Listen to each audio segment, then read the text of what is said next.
Well, I've been told that we are live and direct from Vancouver, Washington. Glad to have you with us today. My name is Norm Ellis. This is Grace Baptist Church. I'm the Adult One Bible study teacher. And today we're in Daniel chapter 4. And we're going to be talking about something that I dare say every one of you has experience with. Really? Norm? What could that be? Pride. We all have pride of one form or another at one time or another, don't we? So the title of the lesson today is Humility, though, is Required. Humility is required. And we're going to be, like I said, in Daniel chapter 4.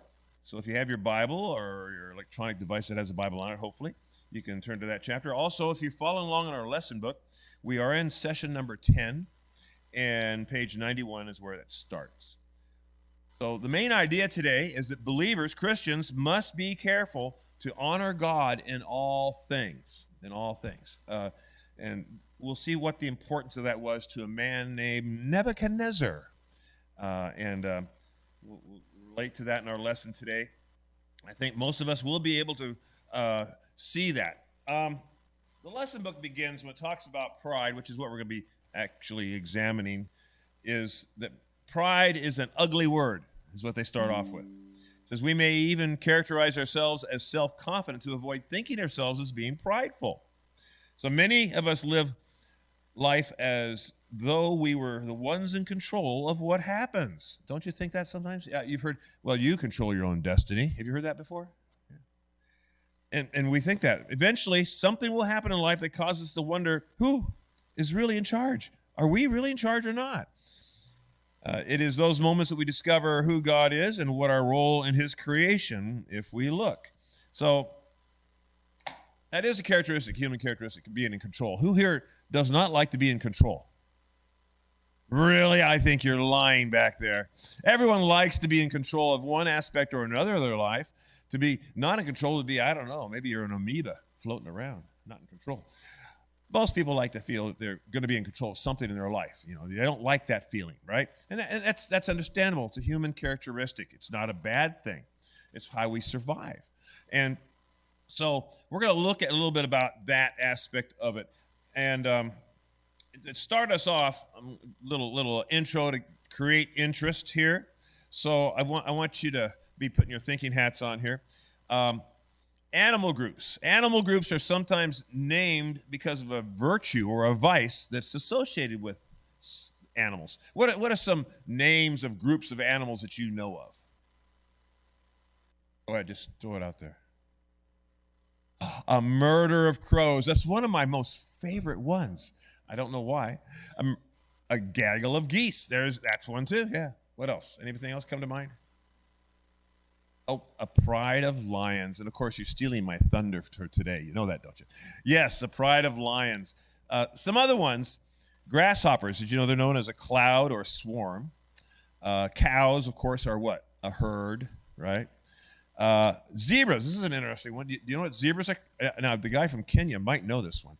What's a whole group of zebras referred to as? It's a dazzle. Think about it. A dazzle of zebras. That's a neat, because, you know, the white and black stripes and stuff. Elephants are known as a parade of elephants.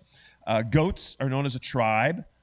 By the way, these are not all exclusive names of groups. There's some general names, and then within the general names, there's specific names. So you say, well, wait a minute. I know something else called a tribe. You're right. There's more than one usage of those words, right?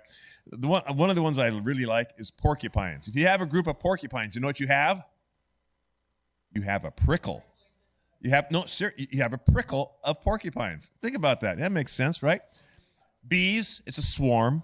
Rhinos, I love the rhino one too. What's a group of rhinos called? All right, Pastor Matthew, do you know? No. You shot your arrow and missed. They're known as a crash. Think about it. Have you seen rhinos running through the jungle on these movies or something like that? They just crash right through everything, right? Nothing stops a rhino except maybe an elephant, I guess. Let's see, another one here.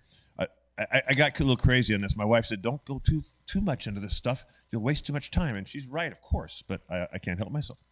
Buzzards. Buzzards are called, a group of buzzards. They're called awake. Think about that one, right? That's about right. Now, I'm not talking about waking up in the morning. I'm talking about a funeral, right? So a group of buzzards is awake. Crows was mentioned. It's a murder, or it can also be a horde.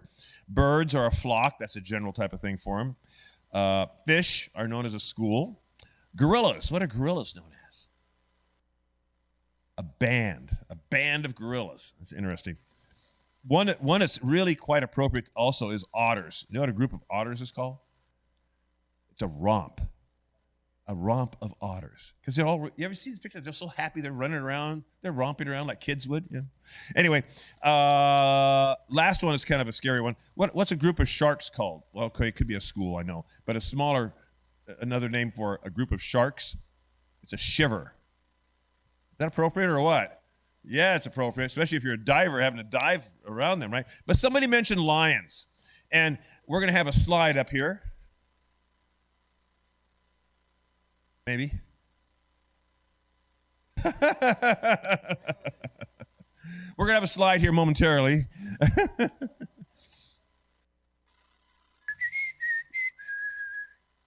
Hopefully you all at home can see it too. There we go. Wow, what do we got there? A real regal looking beast on the left side, right? And then there's another group right there. Well, the group of them is called a pride. A pride. Now, why is that? And again, to talk about what we're saying, animals usually named based on a virtue or vice or something associated with that animal. So, you can think of them. Why do you think that lions are called a pride?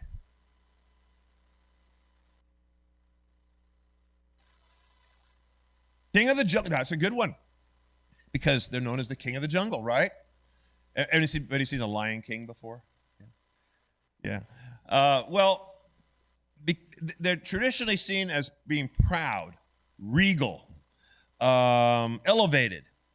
So their group is called a pride. They like to sit on these rocks sometimes, more higher up than others, because they're observing for their next victim, I guess. I don't know.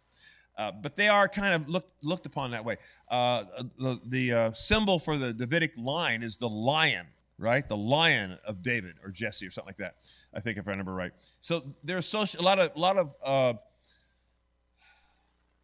former emperors or kings or stuff, maybe they look at themselves as being like that, like a lion, right? Very powerful, the king of the beasts, right? So they're traditionally seen that way. Because of the aspect of they're so powerful, they're so strong, so look out for me, right? That pride, look out for me. I'm the king of the beasts type of thing. So that's why they're referred to that way.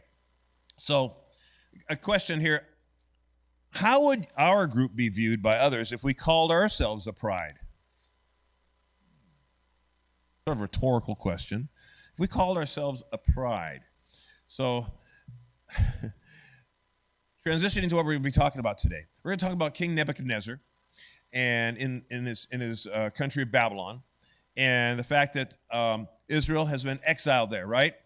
And Daniel is there, and he's been elevated to a high position of authority, right? Because he's been given this gift from God to be able to understand visions and dreams that the king has. And because of this, he's been put in charge of all the sorcerers, all the magicians. The Chaldeans did not like this, by the way, in the court. They were always plotting against them, it seems like. But he was known as the absolute ruler of the known world. Think about that. Would that be a position of pride, perhaps? It could be, couldn't it? I think it could be. So we're going to be looking a little bit at this here. And see what this is. Just a few things about the accomplishments of King Nebuchadnezzar. At least these are the ones attributed to him, okay? And there may be some discussion on some others. We'll talk about that maybe another time. But one of the 7 wonders of the world is the Hanging Gardens of Babylon. Have you ever heard of that before? What are the Hanging Gardens of Babylon?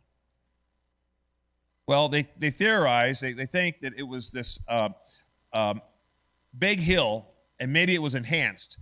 It was built up, perhaps. And on this hill, it was terraced all the way around, over and over and over, as much as it possibly could. And all these terraces were packed with trees, bushes, flowers, all these different things that would be beautiful to behold and to smell. You'd almost, have you ever walked through the Portland Rose Garden area before? How many have done that? Oh, you should. If you haven't had a chance to, you should. When the roses are in bloom, go through there. Oh, it's just overwhelming, the smell of those roses. But anyway, I could almost smell this hanging gardens as I was reading about it in here because of the aspect of that. But anyway, he built that. You know why he built that? If you'd said for a woman, you'd be right. His queen, well, maybe he had more than one wife. I can't remember. But anyway, queen, I'm going to butcher this word. It's Amytis, Amethyst. Does that sound close? His queen was from the area of Media. And apparently Media had a lot more neat stuff than Babylon did. Babylon was rather desolate, apparently, compared to where she's from. And she was homesick. So he thought, I'm going to bring part of her home to here, to where she is. And then he just built upon that. It became one of these 7 wonders of the world. Anyway, he also built 3, not just 1, not just 2, 3 huge, luxurious palaces. They were a sight to behold. He also was involved in building, or redoing, I should say, this 7-level, I'm not sure about the pronunciation of this. Maybe Matthew or Lee could help me. Is it a ziggurat? Ziggurat, a ziggurat. And they believe that this ziggurat that he did, which was 7 levels, was actually the rebuilding of the Tower of Babel, because the Tower of Babel was in that area. And we don't know for sure, but that's what they think, that he redid it and made it really, really expansive and very one of these great things. And on the top of it was a temple to the gods and stuff that they worshipped. Also, one of the things he did was a very remarkable bridge that spanned the great Euphrates River. So was he, and this is just a sample of some of the things, did he have a lot of accomplishments? Yeah, he did, didn't he? Ruler of the known world, conquering all these nations, building all these things. What would that tend to do to a person? Aren't I something, right? Pride, right? Pride. So do you think King Nebuchadnezzar took pride in his accomplishments? Definitely. How would you feel if you had accomplished things like that? What would be your feeling? Would you have a problem with that? Or I shouldn't say problem yet. Would you have that characteristic maybe in your life? Possibly, right? Possibly. So that's kind of what we're talking about today. So on our handout, I have the word prideful. If you look on page 1 of handout 1 in the middle, it says prideful. And there are negative characteristics and positive characteristics. Did you know there's positive characteristics to being prideful? How many of you knew that? Sometimes we assume it's all negative, right? But no, that's not true. There are some positive along with negative. So what I want you to do is take a moment. Now, I made it so you could fill it in if you want to on your handouts. Those of you that are in the congregation, those of you looking at the handout that came in the email because you're online, really quick, print that up. No, I'm just kidding. But you can be thinking about it, right? What would be some characteristics that come to mind for that first one? Negative characteristics. Now, that's an easy one. I'm expecting you guys to fill this in really quick so we can move on to the meat of our lesson. What are some negative characteristics of being prideful? Go ahead, throw them out here. What's that? Anybody? Don't tell me I got to do all the work here. Yeah, negative characteristics. What would be a negative characteristic of being prideful? Arrogance. That's a good one. Yeah, being arrogant, right? Anybody else? I know I sort of sprung it on you, so everybody's... What's that? Being closed to other people's opinions. That's a good one, yes. I looked it up in my studying because I want to make sure I had something because I know it's morning. We've got the cobwebs in our brains. And what, Norm? Huh? What are you saying? Hard to think when early morning, right? But some of the negative characteristics I found were the feeling of superiority, okay? And with that, the negative side of it, of course, is being happy at the failures of others. Ooh, happy of the failures of others. And the fact that you love to win and want the last word. Now, none of us here want the last word in something and want to win all the time, do we? We might want that, don't we? Yeah, that last word is always a tempting thing. I got that, right? Another one, frequently fired off opinions and quick judgments. That's a negative aspect of pride. Another one, this is made me think a little bit, but a person is often fearful about the future because why? They can't control it. And they're insecure, yeah. So that's a negative aspect of it. So there's another one is overly concerned about what others may be thinking or saying about them. A prideful person has that negative characteristic. Another one is being defensive and easily offended by others and their ideas. Because why? It might be better than mine. And mine is the best, right? That's the prideful aspect, right? And one of the last one I wrote down was, and there's a lot of others, by the way, routinely spending more time talking than listening. Whoa. Ouch. Of course, I have to talk them up here. But I know I have that tendency. And I apologize for that prideful, negative characteristic in my life. But sometimes we do that, don't we? Sometimes we do that. What's some positive characteristics? Now, Norm, positive characteristics? Yes, there are some positive characteristics to having pride in your life, right? What would be some of the ones that come to mind? Anybody have one top of their head? What? Good listener. Okay, good. What would be a positive characteristic of being prideful, taking pride in something? Keeping yourself in check, perhaps. Okay. Anything else? I have a list, of course. I stopped at 6. Don't worry. Some positive characteristics. Individuals who take pride in their work are more likely to have higher quality outputs. Now, just a little aside on that. I was in the Air Force for over 30 years, and I worked on lots of different things in my career. One of the things I'm most prideful about was working on the SR-71 Blackbird. Yeah, I did. I worked on the spy plane. Cool. But I always would take the opinion, the thing of this is serious matter. These guys are going over 2.5 Mach, and they're dependent on me to do my job right so they stay up there and don't have problems. So I always made triple sure of what I did. And I had pride watching that thing launch at night. Those long flames coming out of that aircraft, shooting through the sky, and I thought, oh, that's pride, right? But it's a good aspect because those guys are flying and coming home safely. Anyway, going on. Pride makes you resilient when things don't work out the way you thought they would. Okay? Third one. If you don't take pride in what you're doing, you absolutely don't care about it. Okay? Some of these are a little off the wall here, but if a project or organization or place is in jeopardy, a proud person will become a leader to protect it. Something they like. They're going to step up and lead because they don't want it to fail, right? Because they're taking pride in that. When you're proud of your family, you will go to bat for them. You will stand up for them, right? And the last one is a proud person will set and live to a high standard for him or herself. And that's true. You see that, and those are positive characteristics as long as they don't go to the extreme. Anyway, moving on. I don't want to get too bogged down, like I said. But let's look at, really quick. In our handouts, just for your information, I'm pointing out a couple things really quick here. We have the outline of Ezekiel and Daniel. Of course, we're in Daniel right now. That's handout number 2. And we are on second point down there, God's sovereignty over the times of the Gentiles. That's where we are in our study of Daniel.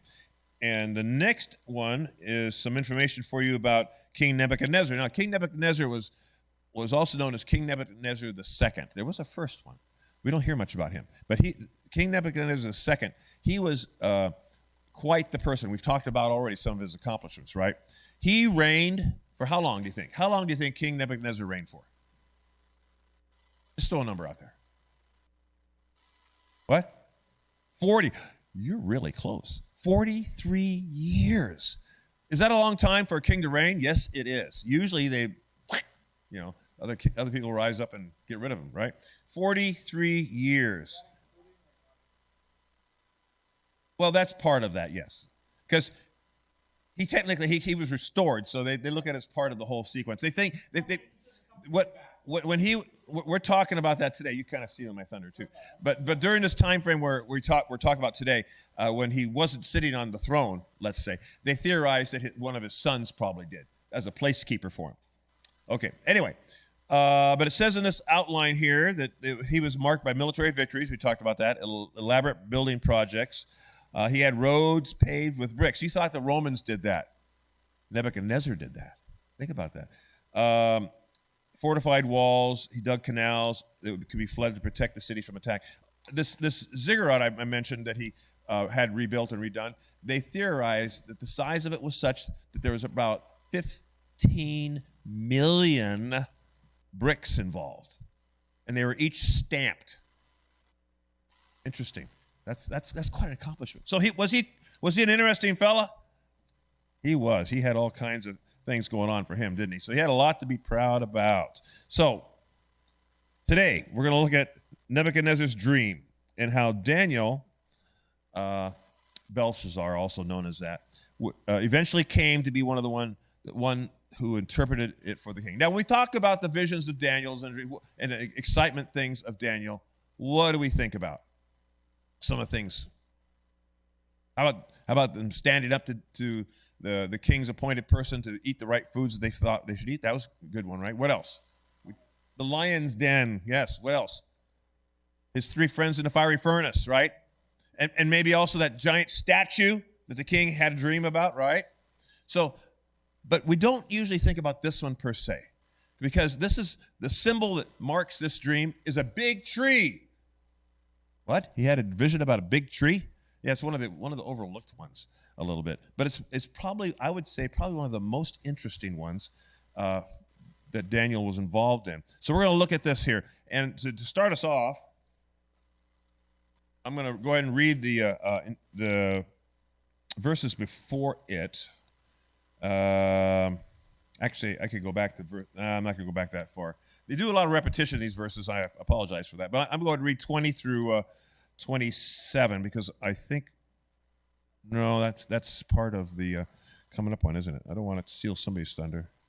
No?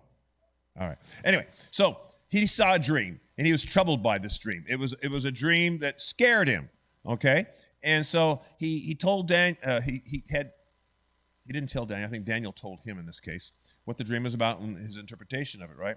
So this is part of what Daniel's saying. He says the tree you saw, which became large and grew strong. So this is a tree that started off and it became huge and just big tree. The height reached to the sky and was visible to all the earth, and whose foliage was beautiful and its fruit abundant, in which was food for all, under which the beasts of the field dwelt, and in whose branches the birds of the sky lodged. It is you, O king. Hey, yeah. You think that's probably what he thought first, just for a moment, until the rest of it came. It says, and your majesty became great and reached to the sky. And you became great and grown strong. Okay. And your dominion to the end of the earth. And in that, the king saw an angelic watcher, a holy one, descending from heaven, saying, chop down the tree and destroy it, yet leave the stump and its roots in the ground, but put a band of iron and bronze around it, and in the new grass of the field, and let him be drenched with the dew of heaven, and let him share with the beasts of the field until 7 periods of time shall pass over him. This is the interpretation, O king. This is the decree of the Most High, which has come upon my lord the king, that you will be driven away from mankind, and your dwelling place will be as the beasts of the field. You will be given grass to eat like cattle, and be drenched with the dew of heaven, and 7 periods of time will pass over you, until you recognize that the Most High is ruler over the realm of mankind, and bestows it on whoever he wishes. And in that it was commanded to leave the stump and the roots of the tree. Your kingdom will be assured to you after you recognize that it is heaven, or in other words, God's kingdom, that rules. Therefore, O king, may my advice be pleasing to you. Break away now from your sins by doing righteousness, and from your iniquities by showing mercy to the poor, in case there may be a prolonging of your prosperity. So this dream was something that really concerned him because he didn't understand it. Daniel explains it to him, and he says, what is this dream for? It's like a sign, okay, on a road that says, the bridge is out, stop, right? That's what this vision is. This vision to King Nebuchadnezzar is a warning sign, right? Stop your behavior now. Change it. Otherwise, you may suffer, right? So that's what we're seeing for the preliminary of that. So let's look at the first part, the first point. For our first point, I want you, the 3 verses coming up, I want you to notice Nebuchadnezzar's perspective on the greatness of Babylon and his role in building it. Okay, so who's got number 1? All right, go ahead and read Daniel 4:28 through 30, please. So all this happened to Nebuchadnezzar the king. And 12 months later, he was walking on the roof of the royal palace of Babylon. The king reflected and said, "Is this not Babylon the Great, which I myself have built as a royal residence by the might and power of my hand, and for the glory of my majesty?" Yeah, hey, how about that? I like the way you put the emphasis on my. So we're seeing this first point's called pride declared. So we're seeing that 12 months later, 1 year has passed, right? And this warning sign was given. So Nebuchadnezzar is being really, really careful, right? Well, maybe he was at first. Yes, maybe. So we see something interesting here, right? We see him being warned, and then he kind of forgets about it. And what does he do? It says 12 months later, he's walking on the roof of the palace in Babylon. Like I said, there's at least 3 palaces that we knew he built. This is one of them. And he's reflecting. Now, does this sound familiar, by the way? This story, this part, this little aspect right here, little slice. David, yes. Remember David's biggest downfall? What was that? The sin with Bathsheba. Right? When kings would go to war, he did not. He sent his generals, and he stayed behind, and he was walking on the top of the palace there, I guess, right? And he fell into sin. So this is kind of interesting that we see a similar thing happen to Nebuchadnezzar, don't we? But he's reflecting on something. And what does he say?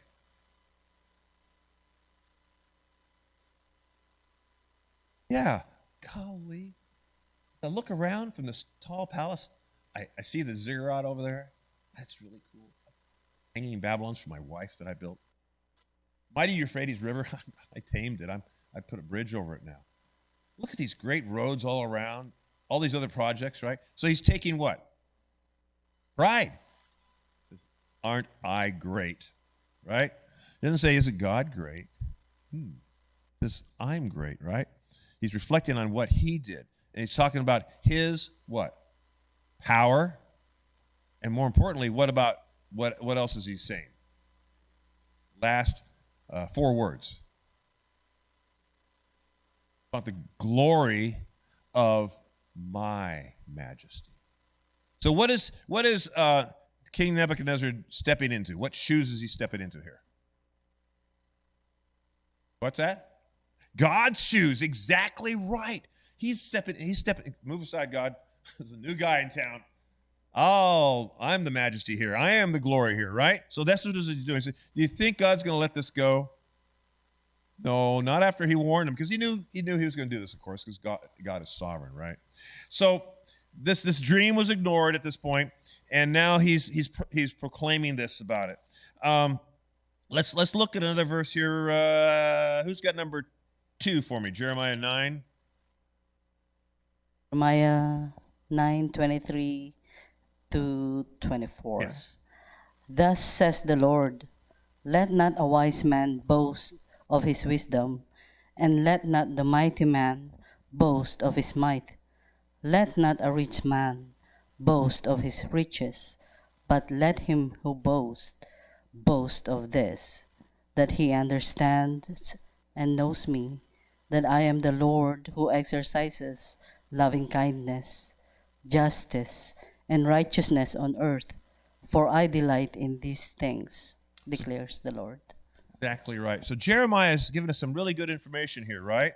Prophet Jeremiah reminds us that what should our boasting be in? The Lord, right? Yeah, we should boast in the Lord and what he is, who he is, right?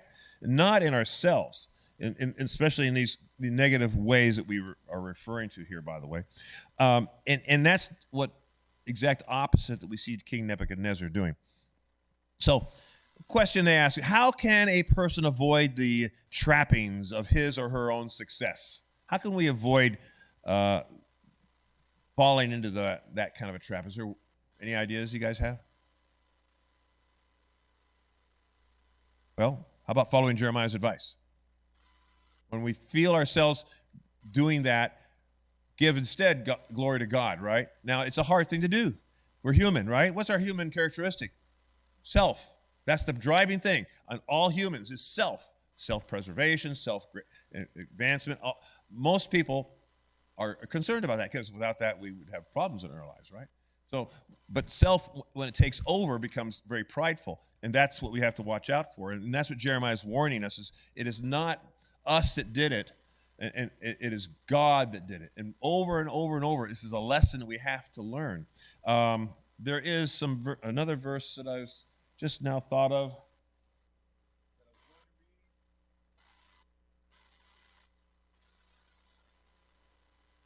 Moment. I know it's here. I should say I think it's here. It's not here. All right. Well, that's okay. It'll come to me later, and I'll hopefully remember it then. But we should always boast in what the Lord does to us, not what we can do. It's not what we can do. It's not our works, right? But it's what God does in us. And that's the main point of that verse. I was trying to remember where it was. But anyway, so does a person have to be successful to fall into these traps of pride? Not necessarily. No, we don't have to be a Nebuchadnezzar. We could just be average Jane Doe, whatever, right? And we could fall into the same kind of problem. So this applies to us as well, not just somebody like the king, right? But to us as well. So we need to be aware of these things that can cause snares to us in our lives too. So let's move along here, unless somebody had a question or comment. You guys at home on digital want to comment, you can always put a comment, by the way, on the comment section of YouTube. And I do look at that. And if you have a question, I will try to answer it for you as well. So let's look at our next point. Next point is reality defined. Reality defined. We already looked at pride declared. Let's look at this next verses here. And on these next three verses, I want you to note the contrast between Nebuchadnezzar as king and Nebuchadnezzar as an animal. Ooh, an animal. Okay. And who has number 3? Verse number 3. Ron? You have number 3? Yes, I am. I am ready. While the word was in the king's mouth, a voice came from heaven saying, King Nebuchadnezzar, to you it is declared, sovereignty has been removed from you, and you will be driven away from mankind, and your dwelling place will be with the beasts of the field. You will be given grass to eat like cattle, and 7 periods of time will pass over you until you recognize that the Most High is ruler over the realm of mankind and bestows it on whoever he wishes. Immediately the word concerning Nebuchadnezzar was fulfilled, and he was driven away from mankind and began eating grass like cattle, and his body was drenched with the dew of heaven until his hair had grown like eagle feathers and his nails like bird's claws. Quite a graphic picture, doesn't it paint? Think about this, okay? So it says that while the word was in the king's mouth. Now, we don't know exactly, is this something that just the king is relating as he's musing, or was there people there recording his words? Sometimes they had scribes who would follow him around and write things down that were official. Maybe somebody wrote that. We don't know for a fact. But while that word was in the king's mouth, it says, a voice came from heaven saying, King Nebuchadnezzar, what have you done? Basically, you're not sovereign like you think you are. Not now.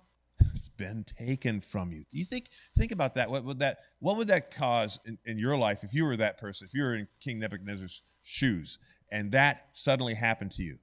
Would it be like maybe like an ice pick going into you or something? Would it be something that would just devastate you? What do you think? I would be. And it says what's going to happen now. Now, he already knew some of this already from that vision, right? But now it's being declared to him specifically from this voice that is coming from heaven. And what was this voice? We don't know. It could have been an angelic messenger, which is what most indications are. It could have been God declaring it. Who knows? We don't know. Directly, like a theophany would be.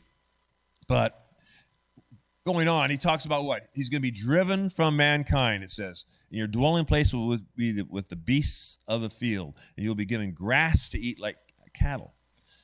Now, what this is his mind was being changed from that of a human to that of an animal, essentially. And he was going to go into a state of like an animal would be. Now, what are some of the traits of animals? Where do they live normally? Outside, yeah. What's that? Yes, their minds are basically instinctive and impulse. Yeah, they basically live their life eating food and sleeping. That's it, right?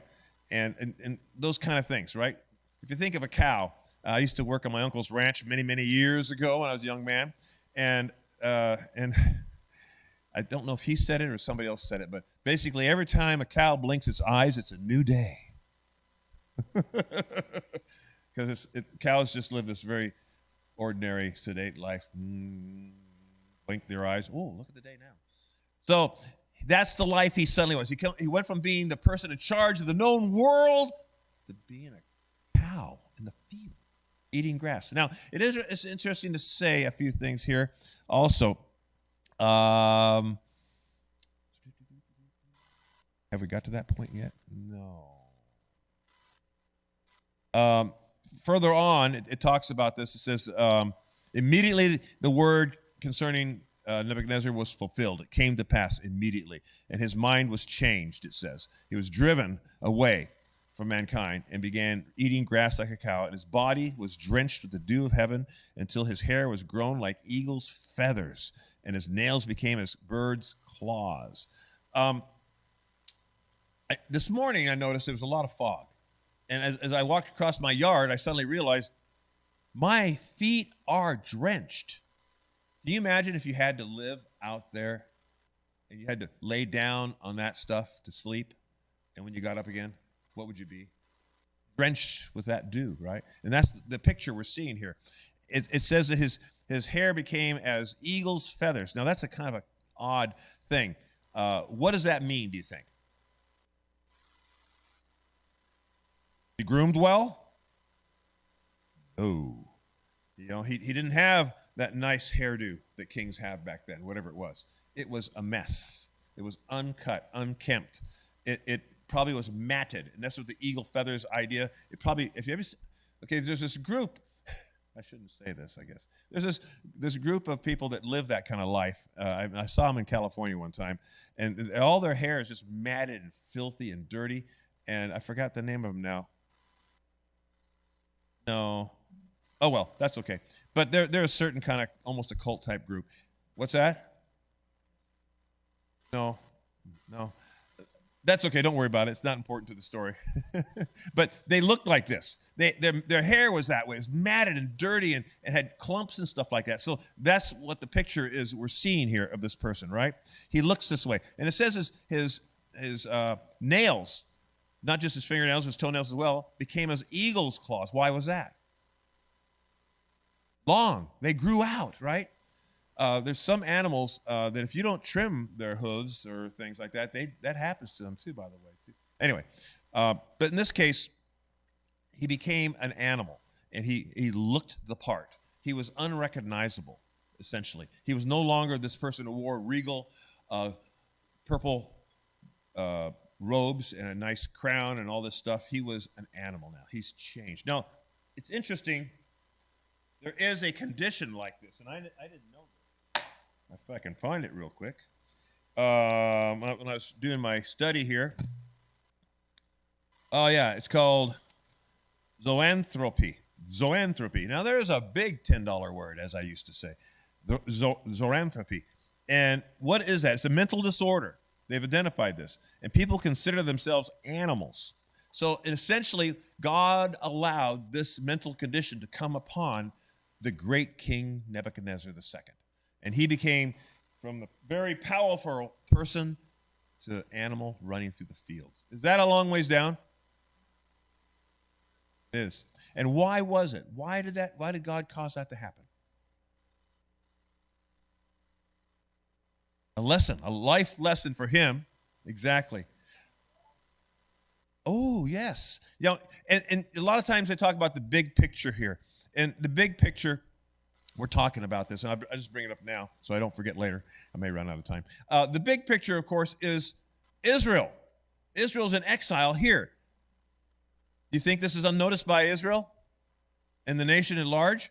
They all know this. They all see this. So Israel is in exile. Why?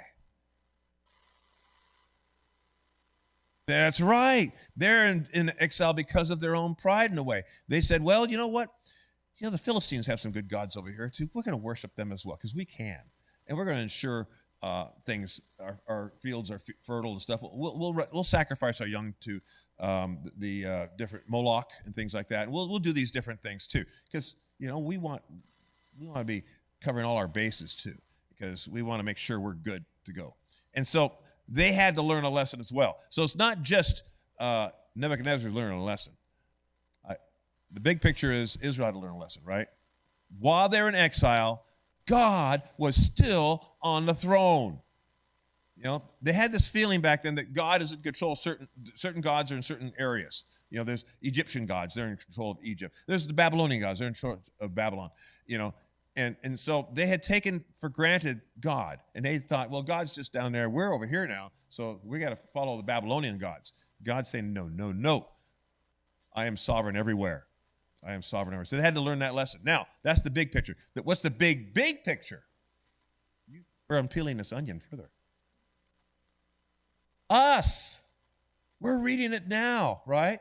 The world today. The big picture is we need to understand this as well, right? That's why we're reading it. We all know that. But that's why it was written, I think, was for us also.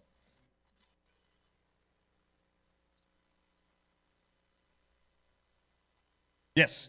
Well, yes. Yes, and that's exactly right. And I do have that slide. I thought it better not if I include that. People are going to say, you're giving me too much stuff again. But anyway, I'm sure you can all see this, especially at home. This is Nebuchadnezzar's dream. And if you remember that dream, who was the head of gold?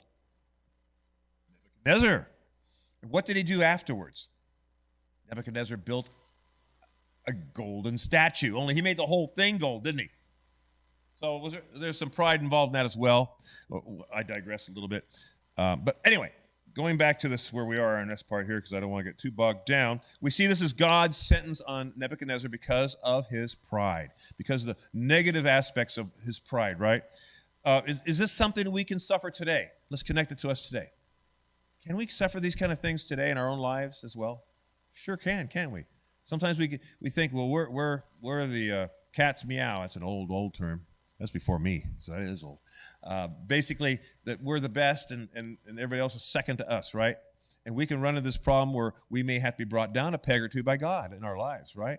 So this is something we need to be aware of as well, that we need to be giving glory not to ourselves, but give glory to God alone. And that's part of what we talked about earlier.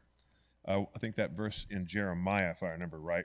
Anyway, so ask the question, how does what happened to Nebuchadnezzar remind us of our plight apart from God and his grace? Well, that's kind of obvious, right? We can follow the same path and fall into the same problem that Nebuchadnezzar did, right? And that's why the big picture is us today. It's not just back then. It's not just Israel, but it's us as well. We need to learn that lesson too. Any questions or comments on that particular part? Anything you always wanted to know? What does that mean, Norm? No? Wow. Right, well, let's move along. Let's look at our last point. The last point is the longest one of my outline, so good luck with that, Norm. Did I miss a verse? No, it's still coming up. Let's see. Last four verses, I want you to listen to how restoration came to Nebuchadnezzar. It'll be Daniel 4, 34 through 37. Now, just a reminder, what happened to that tree? It was cut down, the branches were stripped, and it was gone, right? Except for what? The stump. The stump, which was bound with a bronze and iron band, right? Now, what does that symbolize? Well, it symbolized there's something there, but it's being held back. It's being restrained. But whoever put that band on it can do what? take it off as well, right? So, and that's the picture of this, is the power that put that there can remove it. And then what happens? Out of that stump can come restoration, come a tree again. We see that several times in the Old Testament, talks about the different things like this. There's nothing left but a stump, but then God brought Israel back. So it's a very common thing to see. So let's look at these verses, and I want you to listen to how restoration came to Nebuchadnezzar. Who's got number 4?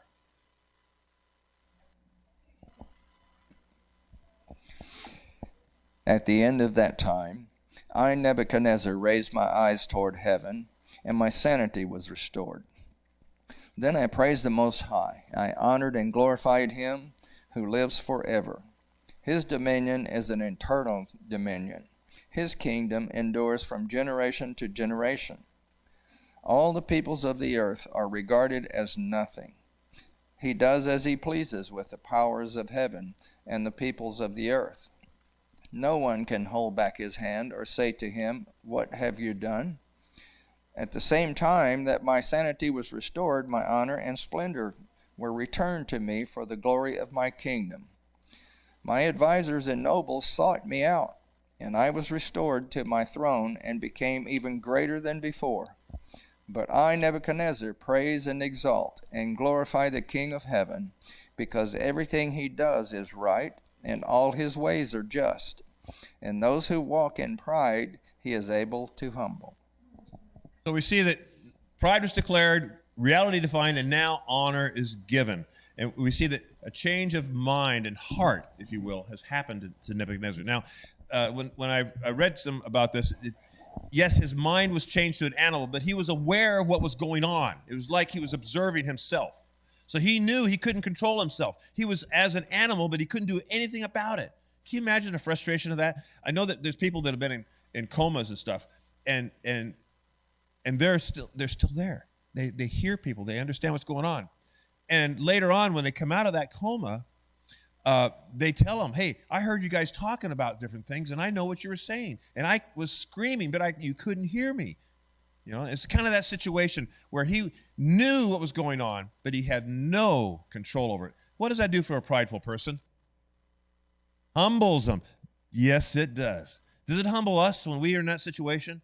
Oh, it sure does, doesn't it? We realize we have no control. We thought we had control. We had no control. And this is what he's going through. It says at the end of that period, what was that period? It said the period up there earlier. What was it? 7 what?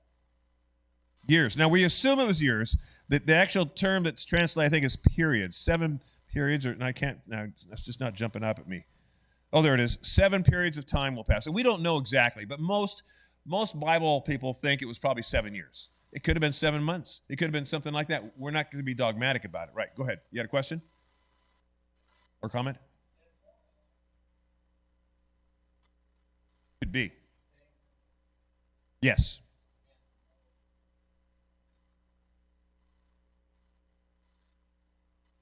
Yeah, which would be about 7 months. Yeah, and either way is fine. If you were in that situation, what would it seem like? Forever. Can you imagine being in that situation? That would be horrible, horrible. And this is what he was. Yeah, the grass eating too. Yeah, that gets me too. and the nails. Oh, I just can't stand it. I got to have my nails trimmed. I can't have.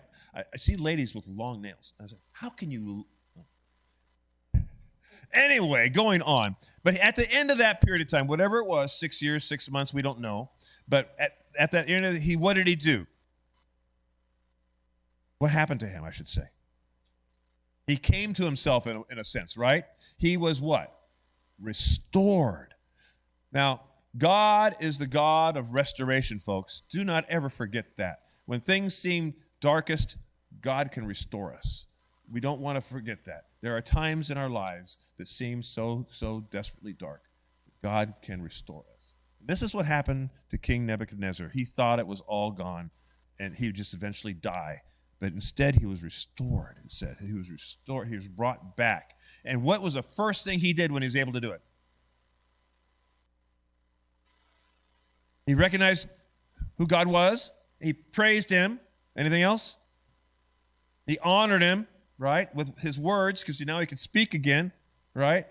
So he'd had all this inside of him. It's like he suddenly, a good example would be Elizabeth's husband, Zacharias. Is that right? Yeah. What happened to him when he chuckled about being a father? He was muted. What was the first thing he did when his tongue was unleashed? He said his name will be John, and then he did what? Praised God. And that's what's going on here. This is the first thing that comes to his mind because he realizes how wrong he was in his pride, right? That he was not sovereign. There's only one sovereign. Now, it always brings this question up. So was King Nebuchadnezzar a believer, in the same sense of that we would think of in the Old Testament? Probably not. Probably not. But he recognized him, recognized God. You really can't say dogmatically he was or wasn't because the text doesn't tell us.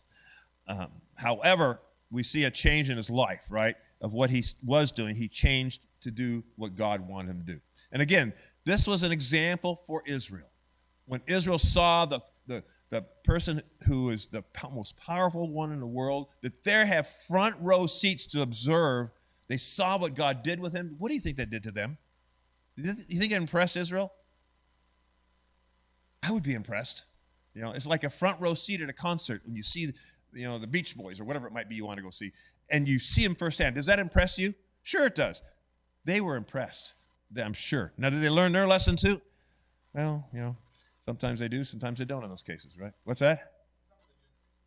Some of the generations learned, at least for a while. But the big picture again is us. Are we learning something? Are we learning something from this illustration of what God really is? He's not a God you just pull out of the box when you need him. He doesn't just live in one area and not here. He is here right now. He is here at home. He is here at our business where we work. He is here with our friends. He's with us all the time. He is sovereign over all. And that's the thing we need to remember. Israel needed to learn too. So, it says, reason returned to me. And what else happened to him? Restored to his kingship. Can you imagine that? Do you think at the time when he was involved in this whole thing, did he ever imagine that would ever happen?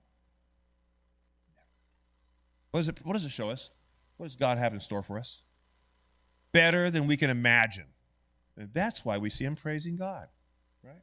So we need to be ready for those times of restoration when we do things like this because we want to praise our Lord as well, right? We want to remember that he is sovereign over all. And it says, the last part says, now I, Nebuchadnezzar, praise, exalt, and honor the King of heaven. For all his works are true and his ways are just, and he is able to humble those who walk in pride. Many theologians, Bible theologians say this happened during the second half of the king's reign. They don't know exactly the period here because I don't think there's any time markers for this. But I think it's towards the second half of his reign. And remember, he reigned for 43 years. So did God bless this man for what he wanted? Yes, he did. And because he showed what? He showed he was repentive and he turned to God. So we can learn that lesson from Nebuchadnezzar as well. Any comments or questions on that? Yeah? King Herod? Oh, yes.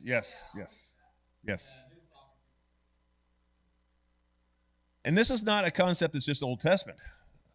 That's New Testament. We just talked about Herod and what he said he was, and he was eaten by worms, died.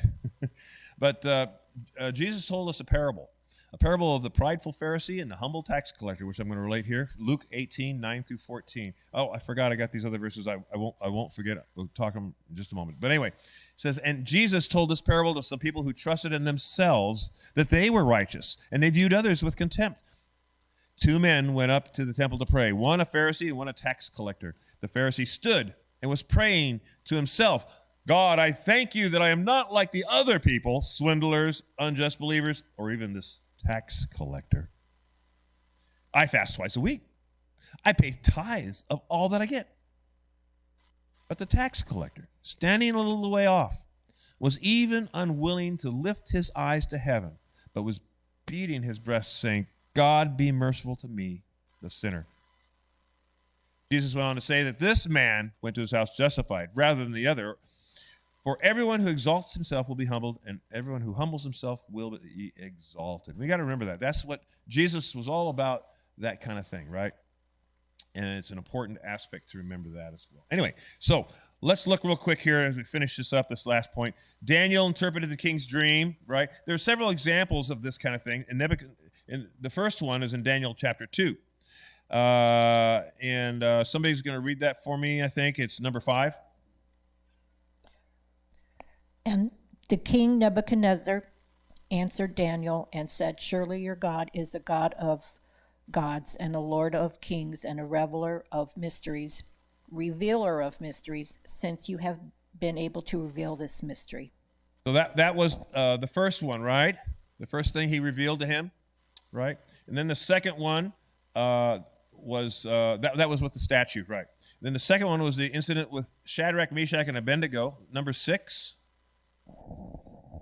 Who's got number 6? Daniel 3:28. Nebuchadnezzar responded, Daniel 3:28, and said, Blessed be the God of Shadrach, Meshach, and Abednego, who has sent his angel and delivered his servants who put their trust in him, violating the king's command and yielding up their bodies so as not to serve or worship any god except their own God. So remember, this is the time when they would not bow down, and they were thrown in the fiery furnace, right? And they survived untouched, right?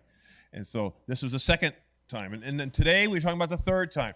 I like it because many times we see God speaking or referring to things, letting us know not once, not twice, in this case 3 times at this point, right? Does God give us chance after chance?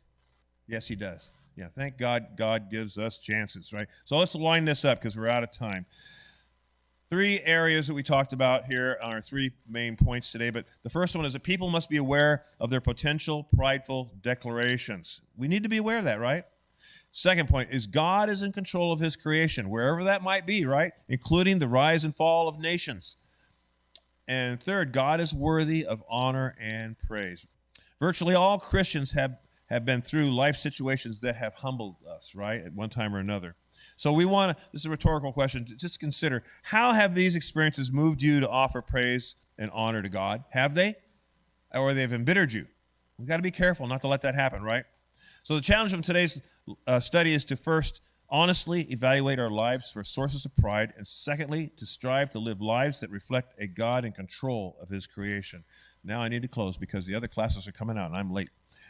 So let's have a word of prayer and we'll be dismissed. Heavenly Father, thank you so much for this example from Scripture. Lord, we can learn so much from these examples that you give us. Lord, I pray that you'd help us to honestly examine our own lives for those prideful things that we may not even be aware of. Lord, I pray you'd help us to really learn what agape love is all about.